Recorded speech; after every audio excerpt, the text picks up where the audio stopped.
Here with reaction, Joey Jones and former Trump White House Chief of Staff Mark Meadows. Once Governor Abbott started sending them to D.C. and then New York, and Ron DeSantis jumped in, and he's sending them all over now to Martha's Vineyard. The best political jiu-jitsu move I've ever seen, Mark Meadows, and I've been doing this a long time. Well, it's not only a good political move, it's actually making those Democrat governors and mayors actually start to be border states and cities. You know, you mentioned D.C. When buses started to arrive in Washington, D.C., all of a sudden the mayor of D.C. is declaring an emergency because she hasn't had to deal with it in Arizona and Texas. Now she's dealing with it here. She's calling up the National Guard and demanding $50 million. Without a doubt. But with Governor DeSantis actually delivering them to Martha's Vineyard, we're going to see a whole new awareness on a sanctuary state where all of a sudden this open border kind of mentality that is not serving our country well is coming home to roost now on Martha's Vineyard, where you're going to see a whole lot of people start to say, wait, Governor, you're not doing the right thing. Well, he's doing precisely the right thing and showing the hypocrisy of it all. Well, Mark, let me do a follow-up with you. How long will it be before these governors, mayors, et cetera, become racist and not want to have these illegal immigrants in their towns, cities, or whatever? Well, here's the thing is, as soon as the money doesn't arrive, whether it's emergency relief or anything else, all of a sudden they're going to be more conservative than some of my conservative former colleagues. And so they're going to plead for money first, plead for relief second, and then all of a sudden they're going to change their tune. You know, Joey, you were raised in Dalton, Georgia. You enlisted in the Marine Corps after high school. You served your country for 8 years. And, you know, during your deployment in Afghanistan, you were responsible for disarming and destroying 80 IEDs, thousands of pounds of other unknown bulk explosives. And you stepped on and initiated an IED, resulting in the loss of both of your legs.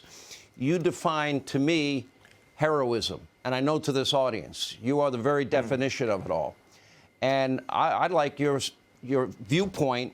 Now we're telling service members, we're giving them instructions because they can't put food on the table because we're not paying them enough money.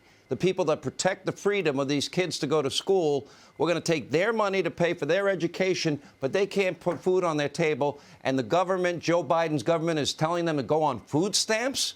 That's what their plan is for our military? That's their way to say thank you? You know, it's embarrassing, Sean. It breaks my heart, really. We have an all-volunteer service that every single day gets harder and harder to recruit, not just because people don't qualify anymore, but because they don't want to. We just spent 20 years fighting a war that our own government can't properly explain as to why it took 20 years to fight it or why we were there to begin with in some cases. So the government's got its back against the wall. They should really be rolling out the red carpet to recruit talent into our military, because not only do we have a problem with getting troops, we've got a problem, we've got a void in leadership. We're hurting on true leadership. The Pentagon should be strife with people pushing back on the partisan politics coming into it from all five sides. But that's not what's happening. They're embracing it because they believe, as leaders that are politically appointed as generals, that's their way to the top. Their personal ambition is outweighing protecting our country, because this entire country, from coast to coast, has gotten very comfortable watching other people's kids fight wars. And generals have gotten very comfortable watching wars on Skype from the Pentagon rather than on the ground with our troops. And that's a problem. And it's a problem that only a hardship like what Ukraine has gone through or other places in the world could fix. And that's not what we want.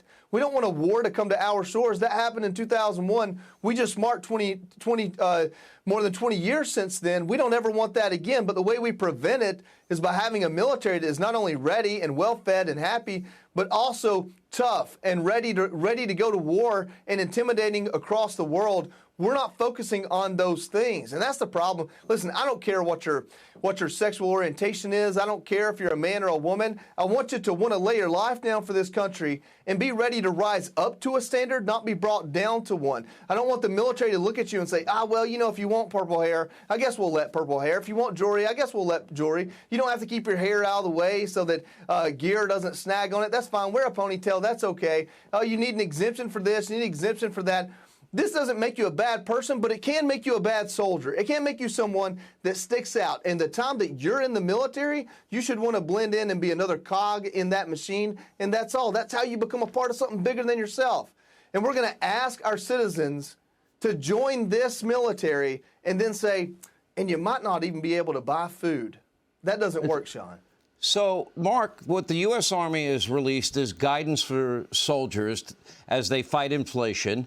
And they make the suggestion about the SNAP program, the food stamps program. And they say, well, service members and their family may be eligible, the guidance said, pointing soldiers to the SNAP website and phone number. Quote, with inflation affecting everything from gas prices to groceries to rent, some soldiers and their families are finding it harder to get by on their budgets that they've set and used before. That's the guidance they're giving them. The guidance we're giving them is we're going to tax you, we're going to take your money, and we're going to pay off a loan that somebody willingly took on, and you can go get food stamps. And we're not going to pay you enough money to put food on your table, and you're risking your life for your country. I can't handle that. Well, we're better than that, Sean. And listen, whoever's giving that advice, you know, you had Senator Kennedy on, and he's got some of the best one-liners. I'll use one of his.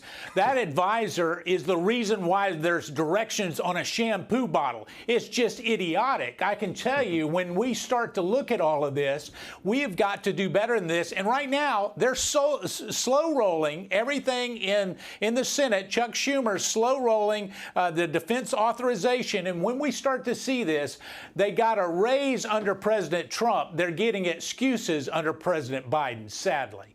Well, I can tell you, Joey Jones, I know you're in touch with a lot of people in the military. I know I speak for probably 98% of this audience. There's a few liberals that watch. But in saying our soldiers deserve better. Before we give money to Ukraine, Amen. Before we pay off student debt, before we go with green programs and solar panels and wind turbines, how about we pay our military first? Thank you so much for joining us. Or 87,000 IRS agents. Yeah, they get that why too. did we invest in that? Yeah. We could have hired Border Patrol agents, and then we could get probably more illegal immigrants to Martha's Vineyard. That would be a good idea. All right, thank you both. Hey, Sean Hannity here. Hey, click here to subscribe to Fox News YouTube page and catch our hottest interviews and most compelling analysis. You will not get it anywhere else.